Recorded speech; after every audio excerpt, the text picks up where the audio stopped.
Here we go. So at these sessions, obviously, this is the heart and soul of Six Star. So, this is our opportunity to connect on another level, and we learn and we grow from that. And, doing it twice a day means that these sessions, there's a less number in each session, but they're still really, really powerful, and they're different energies. By the way, apologies if there's noise in my background. My kids are just finishing dinner. So they'll be on the box soon. So thank you. Yeah, exploring Six Star is, I kind of liken it to more a exploring of the self, right? This is a place where we get to come and connect, but we actually excavate layers of ourselves and topics in relationship to us and with others. And without fail, every time I come into these sessions, I might come in with my own thoughts, and then the collective and what other people say, and then what you end up with really blows me away. So like the last session, we talked about mindset, which was all like the being, like how do we turn up in, what does Six Star mean for mindset, and our feelings and what can get in the way of that. And we got to the end of the session, and there was almost an accountability, like kind of, this is what we have to do. We've got to be accountable to ourselves. And it's about consistency. And what I'm seeing is that we need to be consistent as individuals within ourselves, not just to our businesses, but to ourselves, and also to us. And this is where this topic of community comes in. And it really was made clear this morning in the conversation with everyone this morning, that the power of community comes when we actually show up for each other. Yeah. So this is not, as you know, we're not here to network, even though business might be done, right? We're here as business owners because we want to make an impact and change the world. We want to be more purposeful. And the gold lies in us doing it together, which is community. Yeah. I'm going to share my screen and bring up my little questions that I sent through. Hopefully you saw that come through on email. And maybe we could start at the top. And, the first one, so what does it mean to be in community? How does that show up for you? What does it mean for you?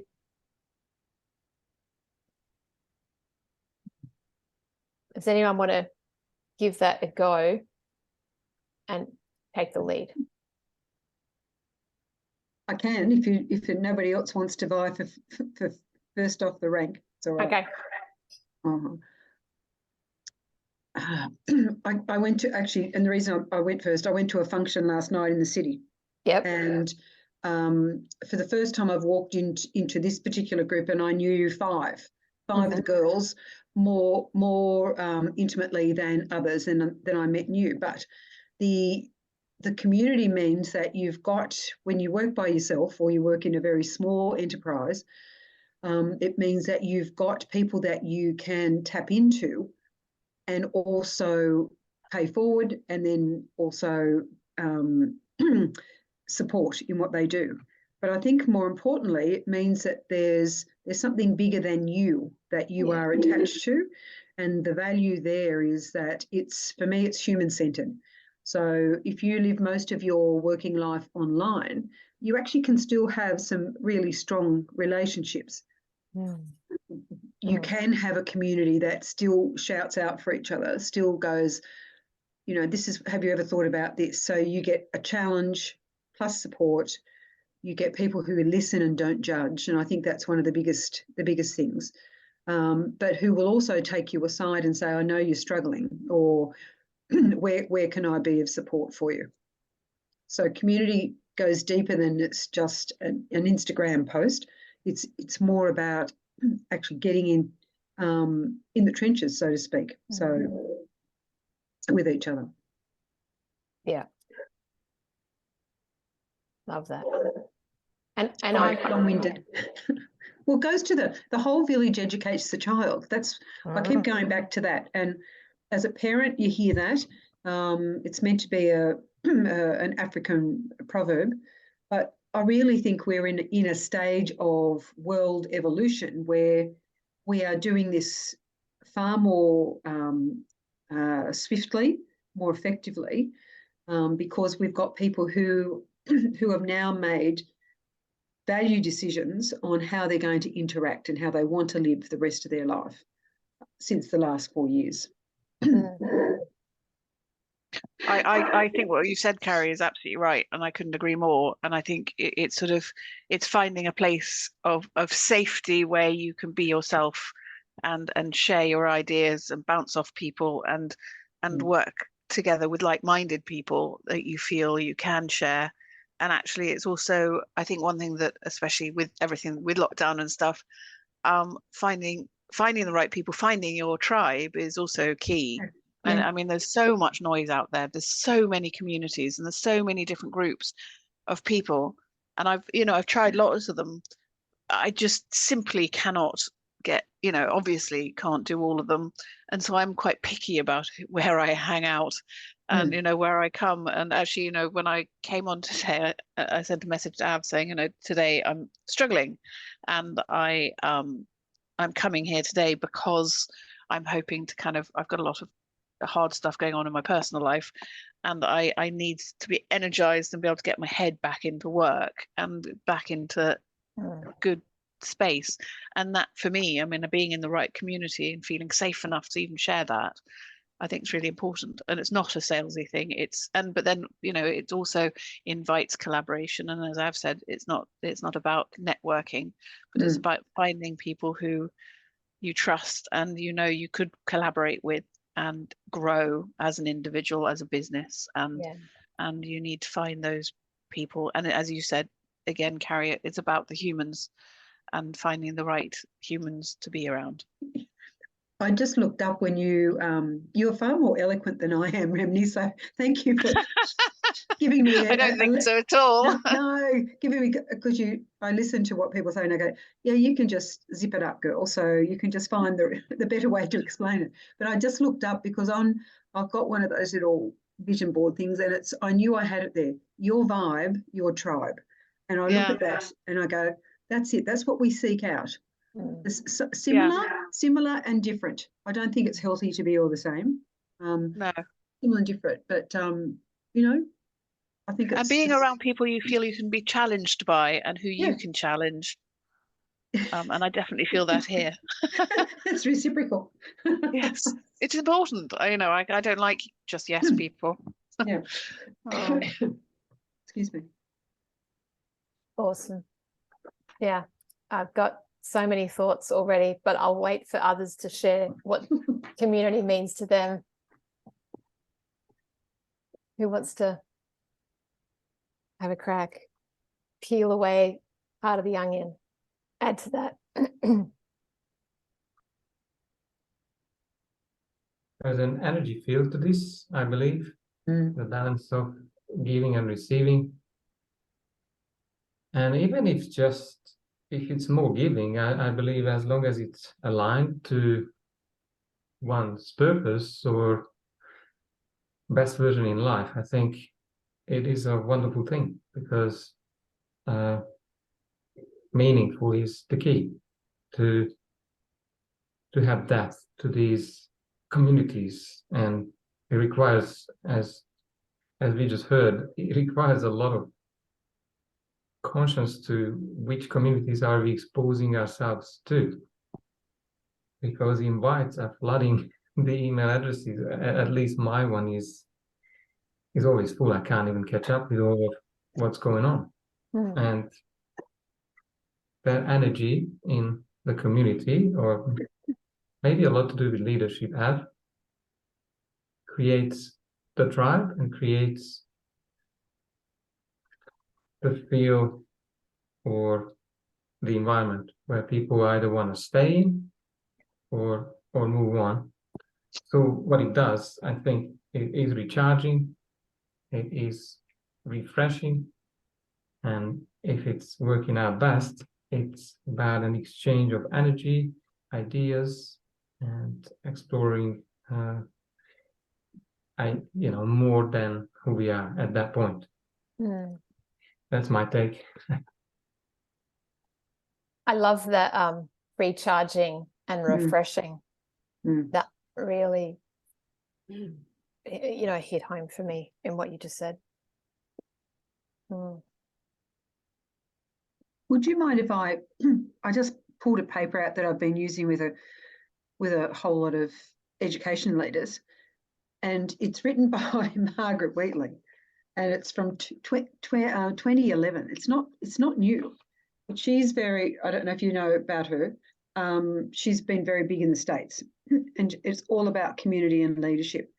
And an excerpt, she wrote it. The book is from Walk Out, Walk On, a learning journey into communities daring to live the future now. It's written in 2011. Wow. Yeah, and I've actually got the excerpt, and I use it for leadership, but the part that she's talking about is leadership in the age of complexity, from hero to host. So you can actually look at how that's that whole solution focused host leadership that Martin McCurgue. Remember, you might know his work and Helen Clark's work. They're in the UK. But he talks about a leader it's a brilliant book. I love it. And he's very much into jazz improvisation and a whole lot of quite unusual ways to engage and elicit different thinking and whatever. But this article, if anyone's interested, it's only a couple of pages, but I just happen to have it in the stack because I used it again with two leadership teams last week, and they're quite thirsty for something to read about this wholeness, sort of wholesomeness that people are searching for, particularly in community. Yeah, they work they spend a lot of their time in a school community, so that's we all have different communities. But anyway, if you're interested, I'm happy to send you the paper. Please. Oh, okay. Yeah.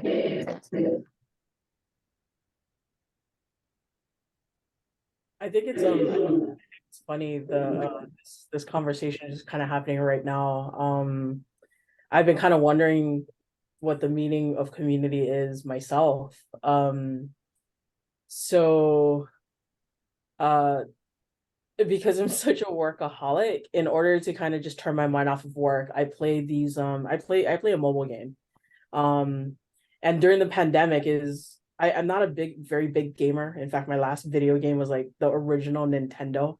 So that's how long it was. And the pandemic forced us to do some things that just completely out of the box. And I downloaded a game, and I realized in this game I got to connect with people all over the world. We create little alliances, as they call it, and it's gonna sound really bad, but the idea of the game is to pillage other people's castles. And so we're battling each other, and we have to kind of come to coalesce in these alliances, because you got to protect yourself. And we find that, coming into groups is one of that mechanisms. So in 2020, I did that. And the group that I was with, we went from the game to another platform. Not sure if you heard of it, but it's kind of like Slack. It's called Discord. And it allowed us better communication and better like getting to kind of know each other like in this virtual world. And we brought elements of our real life kind of in this space as we're trying to navigate the whole pandemic and, just like doing things differently.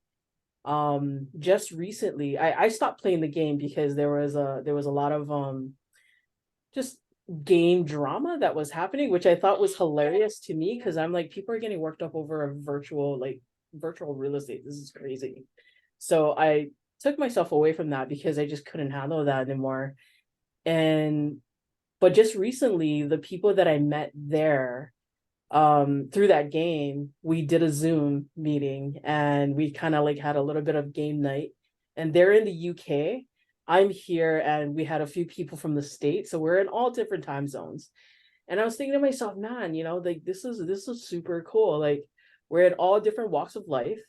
We're in different parts of the world, and this one game just kind of brought us together. And even though it was for nefarious things, like we were pillaging other people's castles, we had a lot of really good laughs, and I'm now playing this new game where it's from the same developers, and I found myself just recently, like shortly after I had that Zoom meeting with my group, that I was kind of upset with one of the bigger events, that there was poor strategy, it was poor execution, and I needed to kind of just, I told my team, you know, I'm gonna leave. I need to take a walk. And I found myself in another alliance, and I find that everybody is kind of reaching out to me via mail and asking me what's wrong. And so as I'm listening to everybody and I'm pondering the meaning of the word community, before I heard everybody speak, like the 4 words that I already had written down was safety, being understood, feeling safe, being understood, feeling challenged, and also feeling empowered, like all kind of wrapped up into one. And I think as soon as I heard the bit about energy, I was like, you know, I think that's it. Like, it's all of those words just kind of wrapped up into, like, if there was one big word for it, it's energy, right? And one big ball of energy. And when I felt that I was challenged and empowered to make, to make contributions, it made me feel safe. It made me feel understood. And I find that I take a look at, like, not, and I realized I was talking about like virtual world, but that's how I kind of approach my real life groups. I have business networking groups that I'm a part of. I have all these different, I have all of these different groups, and that, I think at least those 4 words for me, and now I'm gonna like wrap it up in energy, is kind of what community has kind of stood out, like just listening to everybody and like really asking that question right now. Great insights. And I love the 4 statements wrapped up into the ball of energy. That's brilliant. It's interesting that we come up with all the same adjectives, attributes with regards to how we perceive communities. And when I joined yesterday evening, my time's first conversation, I said, for me, it's like the self-selected family, because you're born into your family, which doesn't mean that you always get the nurturing you deserve. So, and it's more than an interest group, because in an interest group, you still have your mask, you wear your mask. So people are not allowed to look behind the mask, who's really behind the name and how you present yourself and how you are perceived by the people. And it is an environment where, as Wendy said, where you feel safe, where you share common interests, probably even more than that. You share potentially a purpose. Yeah, you have a same understanding of what it means to you, what it can mean to the world. And it nurtures the spark, which is deep inside you, because you feel that you want to do something, but you dare to do it because you don't have the right allies surrounded with. So it actually gives you everything. It ignites the spark to go beyond yourself, to be brave, to try out things without having the fear to be ridiculed. It nurtures you. It fosters the cohesion between all the members. It challenges you, as Sophina and Remini were saying. So, and yeah, it helps you to hopefully support you in becoming a better version of yourself day in, day out. Yeah. And since this is applying to everybody, yeah, you are growing as a community. So it's not a standstill. It's an evolving factor as well. Yeah. Beautifully put. Chris, do you want to share what community means to you? I know you snuck in there. You were hoping that no one saw you. Damn. And not knowing what's been said before. Interesting. It's just the like, what does community mean for you?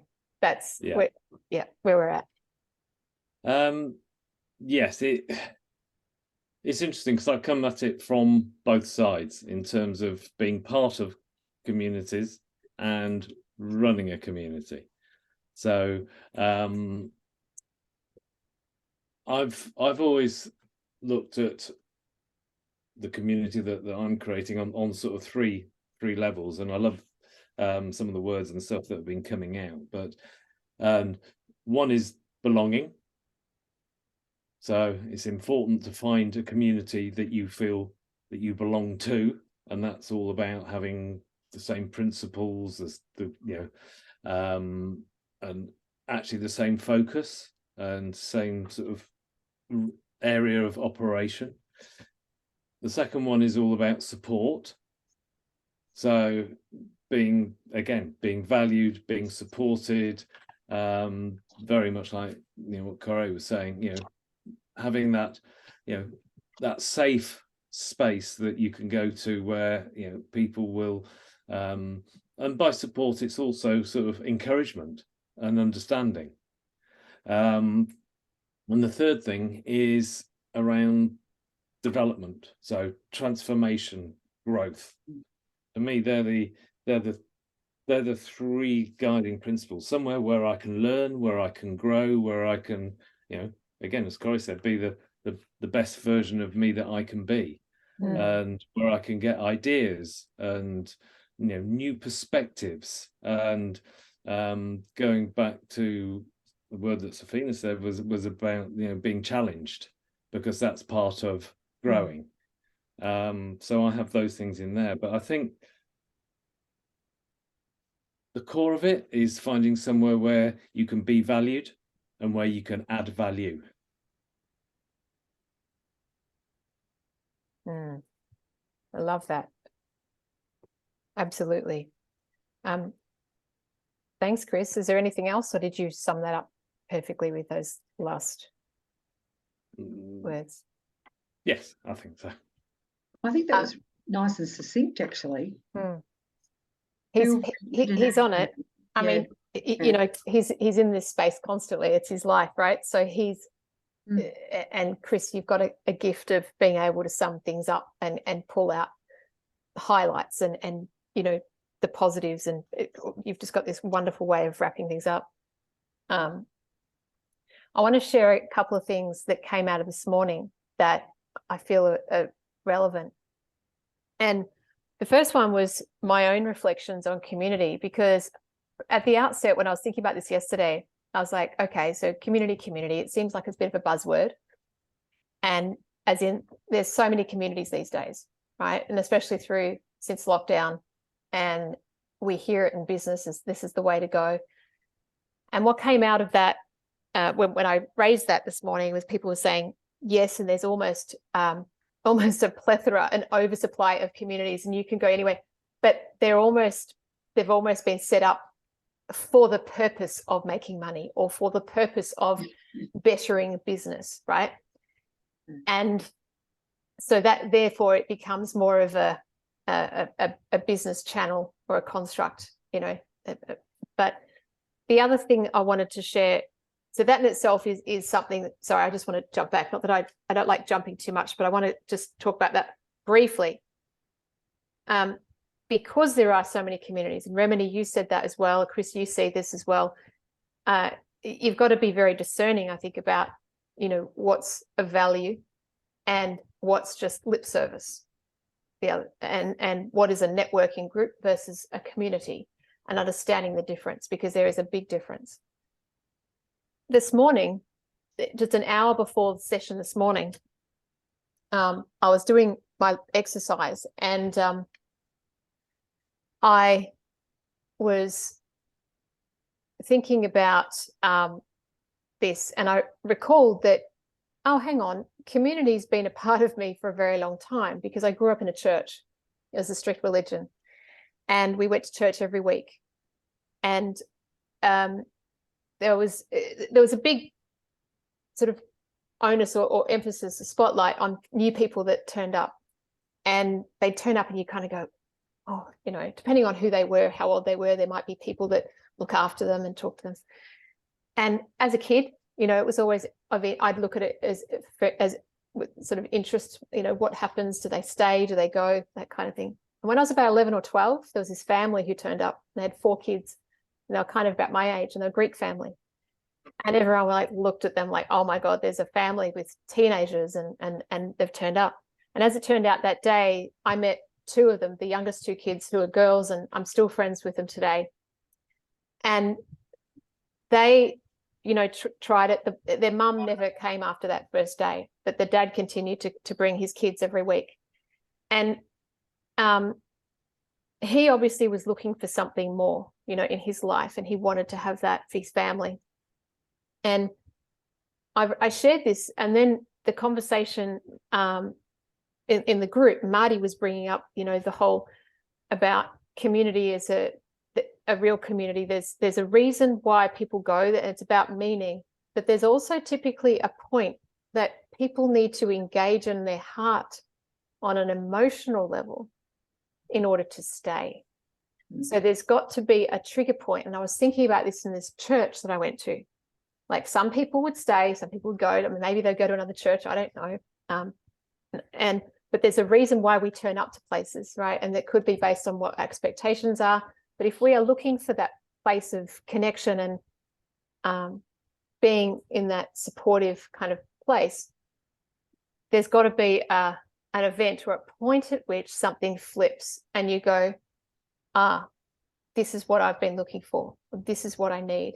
And it's like that, the spark or the ignition, the first sort of moment that you realize that you are a part of this. And that sometimes takes some people longer than others. And it depends on who they are, how open they are, what they share. And it's a bit of an unknown, but it's about, what experiences do people have when they go into a community? And I think if we then communicate properly up front what that community is about, then you hope that their experience matches their expectations. So yeah, that was some of the talk and feedback from this morning. And that in itself is sometimes a challenge, especially if people are expecting it to be a networking group and thinking, oh, I'm gonna head on to another community. I get to share myself and all of that, and then that doesn't happen. So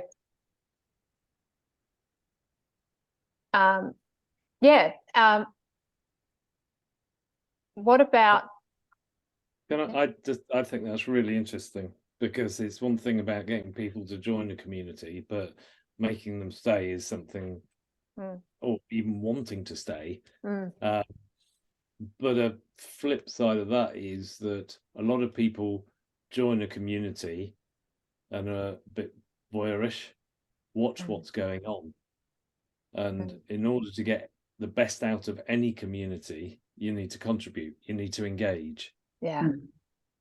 But that is also the responsibility of whoever's running the community to encourage that engagement, to encourage that talk. And it's about building, the middle bit is the relationships that come out of this. Yeah. And that is probably the most important emotional trigger, is the relationships that are formed. But you only form those once you get to know people, and you only get to know people once they start to engage and contribute and understand what's going on. Yeah. It's a really interesting one, because I think that there's also, some communities, there's a danger.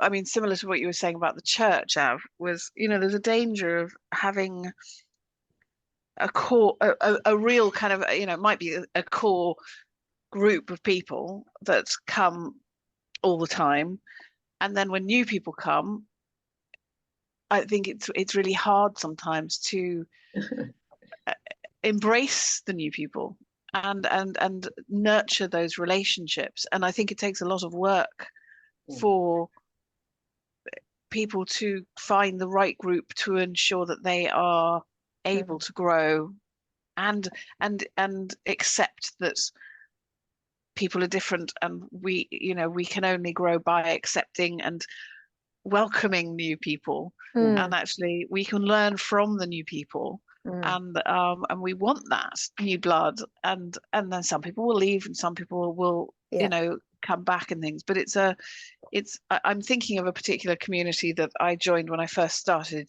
my business, and it was for kind of entrepreneurs on the beginning of their journey, and it was hugely valuable at the beginning for me because it kind of got me going in the right direction, but then it didn't nurture me to that next level. And actually I know the owner, the founder, very, very well. I'm best friends with his wife, and I found it very difficult to leave because they kind of didn't want me to leave.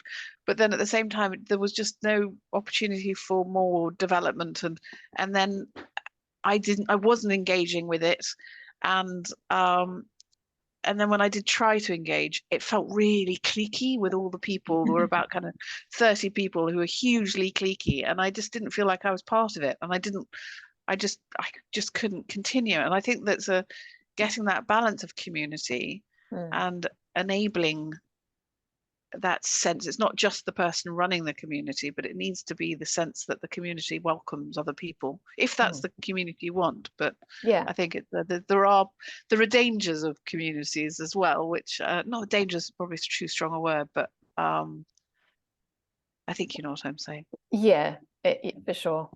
I do. So as 6-star people, because I mean, effectively all these things that we're exploring through these sessions are about us as an individual, right? So it's how do we show up in a 6-star way, in community? What does that mean? Is it everything we've just said? Is that, when we answered the first question, did we answer it as 6-star, or did we just answer it, as community, as a separate function to us? Or what does it mean to be in community? Yeah, as a 6-star person, as a 6-star entrepreneur, business owner. I think for me, the way that I answered the question is because I think for me, the way to answer your question, the way I answered the first question was in a sense that it's a living thing, perpetually trying to define what community means. And because we always, I mean, as people, we change, right, from cycle to cycle. And if that's the case, our interests or the things change, right? And I was listening to the podcast today, and I was like, Jesus, like, yeah, how did I change? Like, that was the question from Andre, and I was like, and that person back then had a different meaning to community. So how I show up as a 6th person and around community, for me, I think it just boils down to like being upfront in terms of why I'm there, what my mission is, and how I think that this group will help. But also just people don't really care what they hear until they know how much you care. And it's all in the doing, right? You have to walk the walk. And I found in building up a coffee hour for one of my clients, built it up pretty quickly, very organically. And it was like from 8 people to like 280 people in less than 3 months. And in doing that, like, and this is what, 8-9 years ago now, and I still have really close friends from that experience, and we do things together. Like, everybody are independent business owners, but if there's a volunteer project that kind of comes up, like, hey, so the high school needs interviewers because these kids are doing mock interviews today, and they need people to kind of like sit down and act as the employer. And I'm like, yeah, totally there, right? And so that's community, right? Like, it's in the walking that walk that, hey, I show up as this person. I come part of this group because of this reason. And let's do these things together. That's where activities and challenge really kind of come in, at least for me. So That's how I answered the question, like how I show up as a 6-star. Mm. Now that I understand what 6-star is. But for those others of you, I don't know if you wouldn't have seen today's podcast, but Safina was our guest, and brilliant conversation. Please listen to it; it'll blow you away. Yeah, It blew me away. What I heard in that, Safina, was a couple of things like standing out. You said about walking the walk and the evolution and growing and caring. Yeah, and that was a strong theme in this morning's conversation as well. You know, genuinely caring and showing up for the collective. You're being consistent and being there for the others, rather than treating it like just another check on your to-do list, right? A checkbox exercise of, oh, I've got to go to this meeting, or I've got to go to that group, or whatever. It's actually caring and putting the heart in, and I think that is what being 6-star is. And I don't think anyone will get the rewards of community unless they show up with care and meaning. Absolutely. And I think I mean you talked about networking, and that the idea that oh, I'm going to go and network, I'm going to get some new business, and that kind of those overly salesy networking groups that are just cringe. It's making sure that you're part of the community that actually is about growth, is about sharing, is about challenging, and actually feeling like within yourself you want to embrace that and share and support and give, and hopefully have there'll be opportunities to ask for help as well. And so it's being you, it's being human, because and being, well, again, as I said before, it's about finding the right ones that suit you, and being honest. I think honesty is the key. Yeah, one of the things we ask our people to be is show up, but be kind. Yes. I was just thinking, sorry, Abe. I was just thinking, because I looked up and I've got some skills and mindsets for that we should be working towards for 2030. And so one of them is this notion of being Yoda, this notion of the wisdom that comes with a deep sense of how you want to be and who you want to become. And so that then relates so much to how you want to treat people, to treat you. So, and going beyond that, so that this notion of the wisdom of the Yoda, you don't have to say a great deal, which I can't do at the moment, but you don't have to say a great deal, but it's more in your presence, more in your behaviours that people can count on, that they'll notice you doing. It's not necessarily being the top of the pile. Yeah. So it's working from all areas and being quite content. And I wonder if it means that our ego isn't as not as strong, but as adding that extra. Yeah. Someone will find the word for me, but it was just a thought. It's just a thought. I need to jump off very soon. I wanted to share this maybe the deepest level to work out what and how communities form are the values that each of the participants have. And as long as there is commonality around what's important, commonality about its contribution, about all of the principles each of these communities have, I think there is this attraction field which is then magnetized. So then the participants will not want to leave, and then there is the giving and receiving really switching on at that point. but it comes down to what's important and what the values are for the organization, as well. As when we created that charter, I was so happy at. And as long as people are here and they keep showing up, probably they've got a lot to do with those basic principles and values in life and in business. So yeah, these are my last words before I need to jump off. Thanks, Indra. Started something. It's wonderful. And what you said about the attraction field relates directly to what Safina said before about the energy that wraps up those other things, those ingredients. Okay, I've got a question then. What gets in the way from us achieving this level of community that's so important for us? Some unconscious behavior traits, I think, or some default behaviors. Yeah.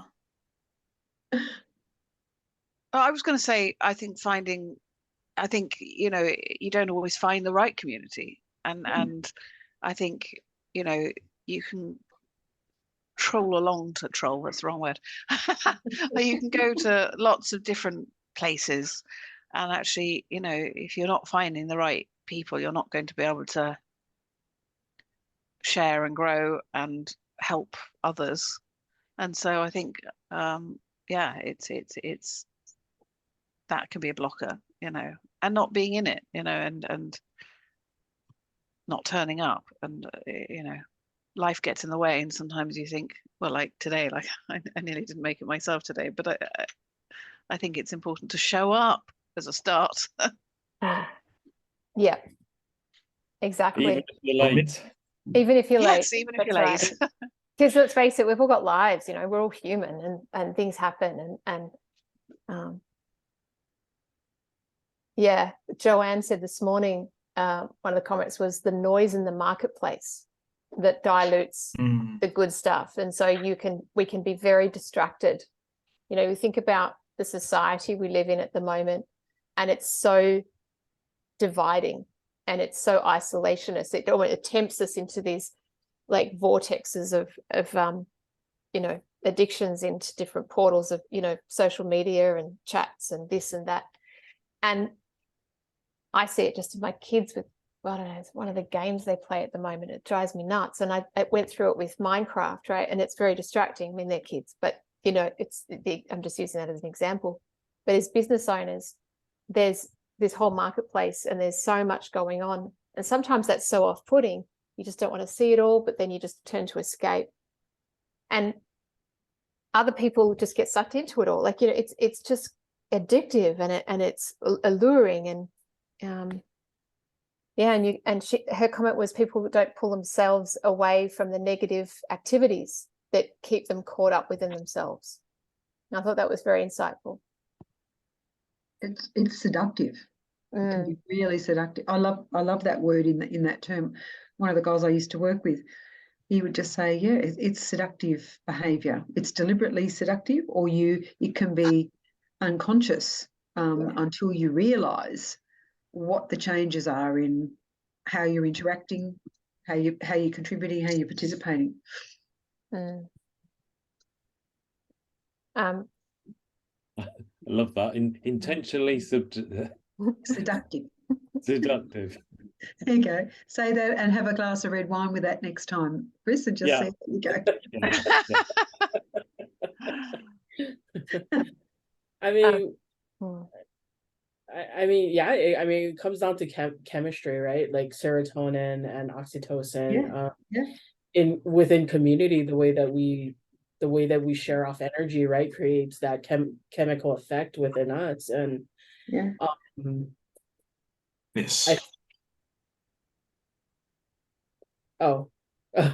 I find that, at least I think for me, the thing that prevents me from kind of, well, I'm actively building community, and so I was grateful to be I always want to say Evangeline. That is what I always want to say. I am so sorry. I am terrible with Cracks names. me up. That's me, by the way, everyone. Just saying my name. Yeah, that's my new nickname, Evangeline. For some odd reason, I just want to stick a G in there. I have no idea why. And I should know better since people always get my name wrong. Ah, So I apologize, It's fine. But I find that for me, it's been a process of articulating my message. I caught myself saying it quite often within the last few months that when I try to explain to people, I'm like, we don't know the words, we don't know the things that we're trying to say, and that's where, on one half, I answered the last question with, you walk the walk, because sometimes we can't articulate the way we want to come across properly. And so for me, in talking with people, I've been articulating my message, and I find that a lot of my relationships now has been so much more rich, and I've been actively refining what that message is and reflecting it back on, is that something that I truly value? And so that, I mean, it sounds very complex because it kind of is, but that's the thing that's been kind of holding me back in terms of building a 6-star community. It's let me make it a little bit more concrete. My cousin had called me a couple of weeks ago, and she's like, hey cuz, so you're the entrepreneur, you're the business owner in the family, and I got to ask you some advice. And I'm just like, oh Jesus Christ, no, don't do it. Whatever you're doing, don't do it. But it made me think, like, is that the way that I come across? Am I the business owner? Like, because that to me feels slimy. Entrepreneur, like what Remini was saying when talking about like these networking groups, it just feels like, oh, it's a black hole sometimes that everybody just wants to network, and like it's just kind of feels sleazy. And I'm just like, no, that feels kind of like a bad thing for me. And then I put in a text message to the rest of my group of friends, and I was like, hey, can you just like give me like a really quick blurb? I have to go tell somebody how amazing I am. I don't know how amazing I am. Can you like just describe me how you would describe me to like other people? And I got back. Right? And I got back, and my friend was just like, you always want to help. Like, no matter what it is, you always want to help. And I'm like, that feels more me, right? And if that's more me, what is she seeing that my cousin doesn't see? That's where I mentioned, like, community is a perpetual thing. It's a living thing that we're always kind of reflecting back on it and refining it. Safina, that goes back to that comment about that Corey made about this is a family you can select. You can't select your cousin. So the sad part is she is a selected cousin. Yeah.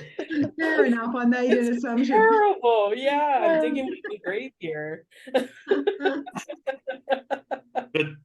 But friendships change over time. I don't know, Supina, you definitely had the same. I had very close friends for more than 20 years. I have been together with since my student times, and we just pull apart literally through COVID and through self-development here and there. And I think the biggest challenge is to make communities work is don't make it about yourself. It's always, in fact, and if you're honest to yourself and the people around you, how often do we really care about others? Yeah, I mean, this group is different. I think we all have this helping syndrome. Yeah, we want to help others, and because in fact we're also aiming for others helping us. And I think the best thing you can do in walking your walk is trust yourself and believe in others. Yeah. And very often you join a community with an underlying fear, a fear of not making enough money, not being worth enough. Yeah, and although you join the community, you are actually still a lonely rider because you don't share anything. Yeah, you still keep up with your facade, and that's why I said it's your self-selected family where you can lean back and you can pull back into the members of the family because you went beyond that. Yeah, you went beyond your facade. Yeah, as Remini mentioned, she opened up. Yeah, with her challenges to Evelyn and myself, and we tried to support and help each other. Yeah, and I think this is the gluing factor. And once you found it, it's hard to go away, right? Yeah. Mm. Yeah, you're stuck with me, I'm afraid. Ah, I love that. Give me more. Give me more. Chris, have you got any insights about what gets in the way, stops us from achieving 6-star community? I think a lot of it's been said, but a lot of it is life. It really is. Like, life gets in the way, and you enter into communities with such good intentions, and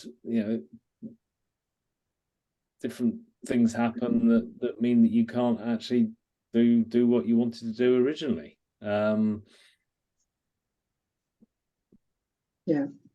But yeah, is it? I don't know. But on the flip side of that, it's making the community attractive enough that it's actually part of higher up somebody's priorities, because you'll always make time for something that you really love or that you really want to do or where you get the value from. So yeah, things will get in the way, but I think it's being relevant. Communities need to be relevant all the time. But that's a tricky part when you say it's a tricky part to make a community attractive, because we just went through that with POUR, in the sense of, if the community is defined through the members, to the contribution and the active participation of members. Yeah, so you got a kind of a chicken and egg story here. Yeah, how can you make a community and you create a community attractive with a lack of members? So where is that coming from? And at the end of the day, what you literally are aiming for is building a common vision, which gravitates the right people because you share the same values. Yeah, and for me, that's what is essential about a community. Can But I it just go depends back on to what Chris... whether the objective of the community is to get as large as it possibly can, or whether you want to keep it manageable and add value as much as you can.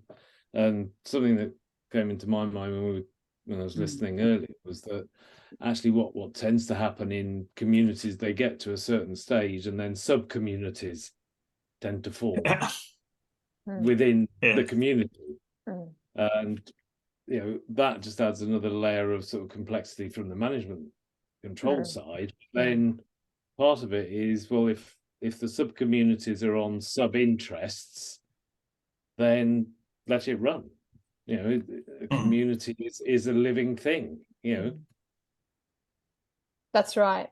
The renegades. I was thinking about what Chris, I just want to go back to what Chris said about life gets in the way. Now, nearly all of us would know people who've had real battles with their response, their self-regulation, whether they've got mental illness, the whole whether they've had split up of lifelong partnerships, lost their jobs, whole lot of stuff. The banks foreclosed, all that sort of stuff in the last about 3 or 4 years. That's been enormous. And I think all of us have experienced a number of people who we can support, but we don't quite understand all that they have to go through or what they're going through. And I think there's been a fall away from sort of the regulars that you might see in groups as well. And seeing that we're human, losing face, that sense of any trigger to how we see our own autonomy,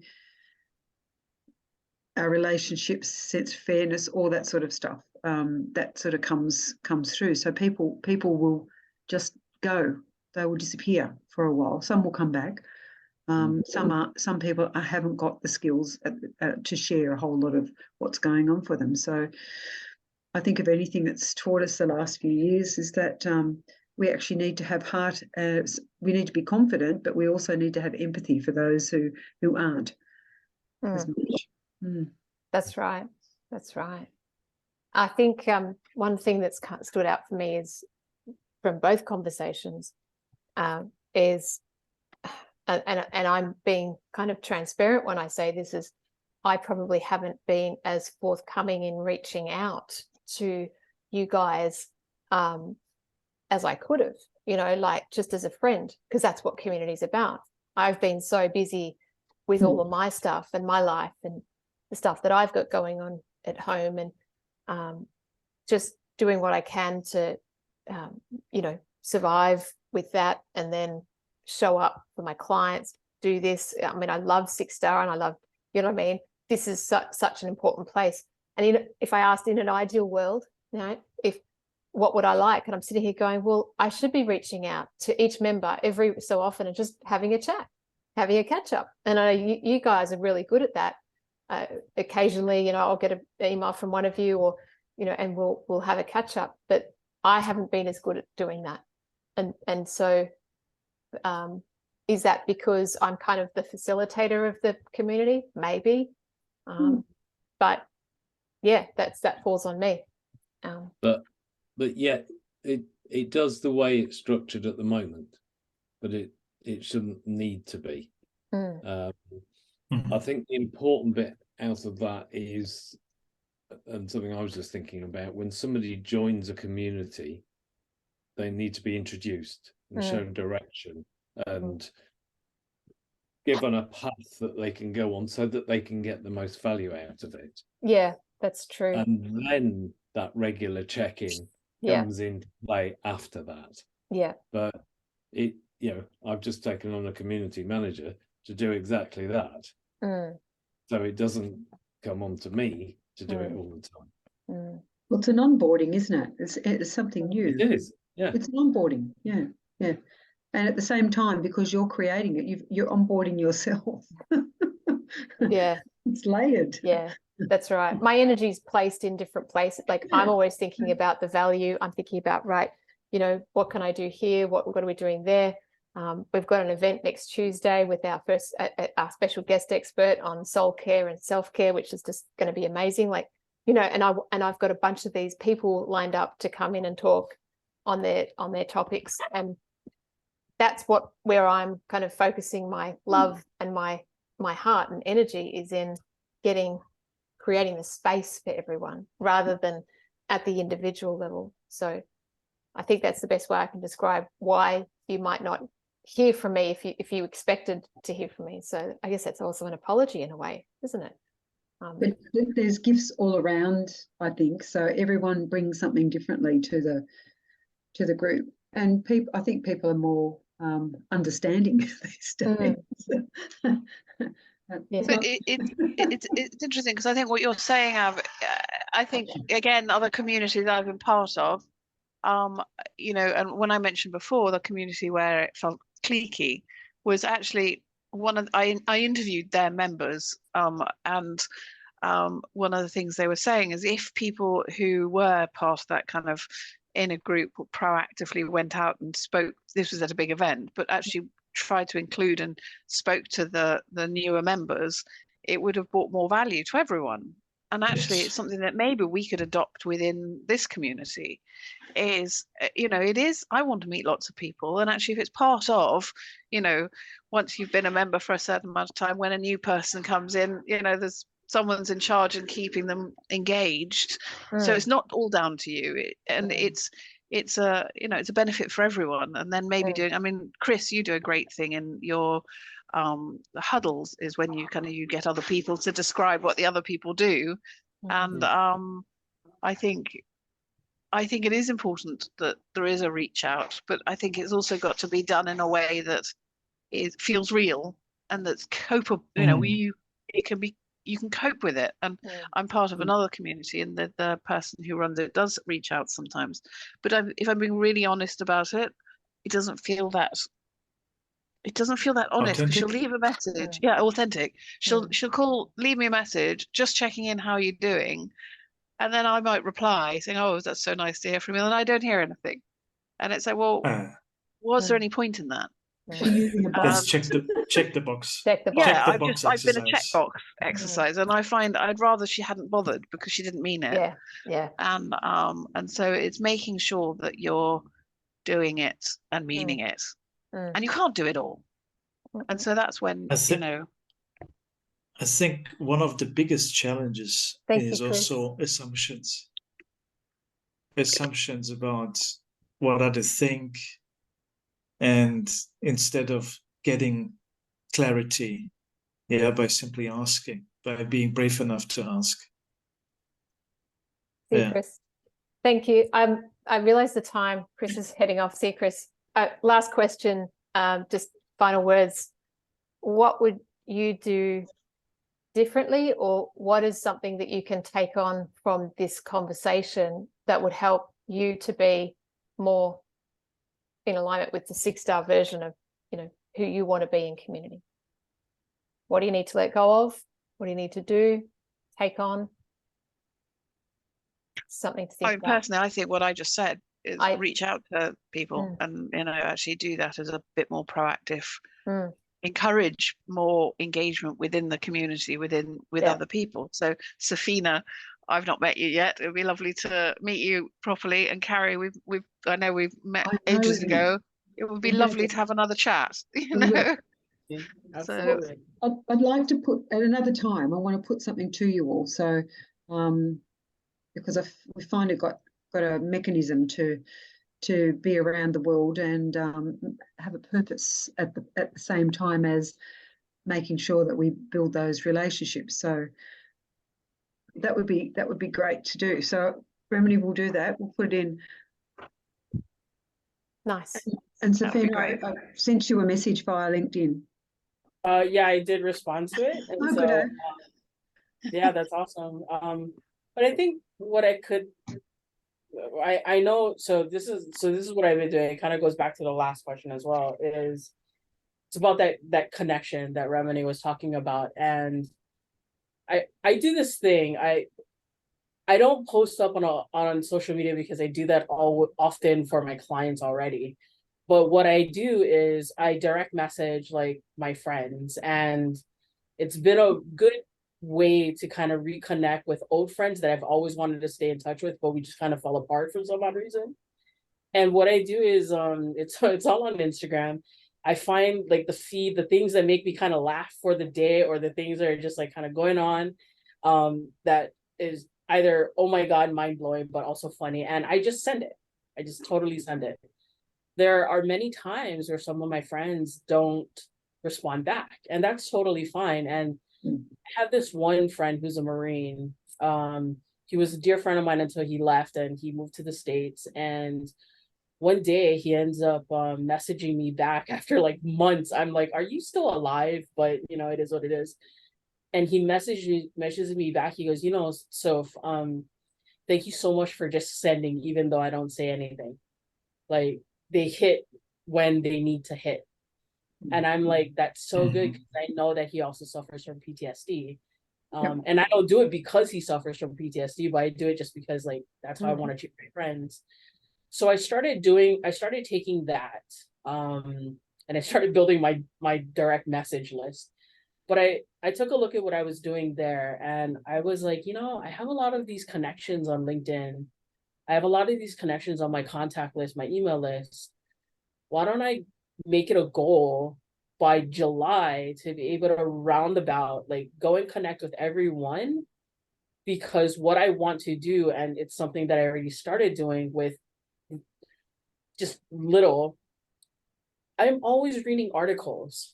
I'm not going to send something from social media, but I'm reading articles like on Forbes or Philanthropy or whatever, like news outlet that I have. And if I find an article that kind of connects with somebody within my network, I just immediately send that as an email. So I have a guy who works with youth and at-risk youth and trying to get them into career paths. And there was this article about senior athlete sign up day. So when the athletes sign to commit to their school, their letter of intent, I emailed him that that article, and I told him, you should totally do this for unions. Since you're doing apprenticeship program for your kids, do this for unions. Have a letter of intent day with your people. And he came back to me, and I haven't talked to him in like forever. And he came back to me, he goes, that was so amazing. This is such a great idea. I'm definitely gonna do it. Hey, what are you doing? And it was just like, oh my gosh, that's just my direct message in professional format. And so that might help for connection.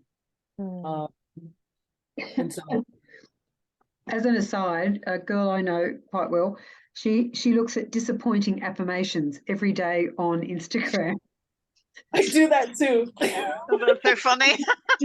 So disappointing affirmations. And I love the Yoda ones. They're the most hilarious. Yes. And I had never heard of them, and I went, you what?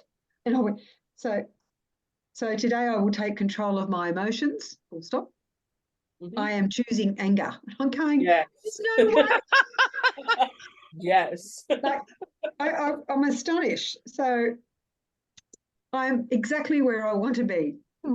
At home, avoiding people. And she's got this great sense of humor.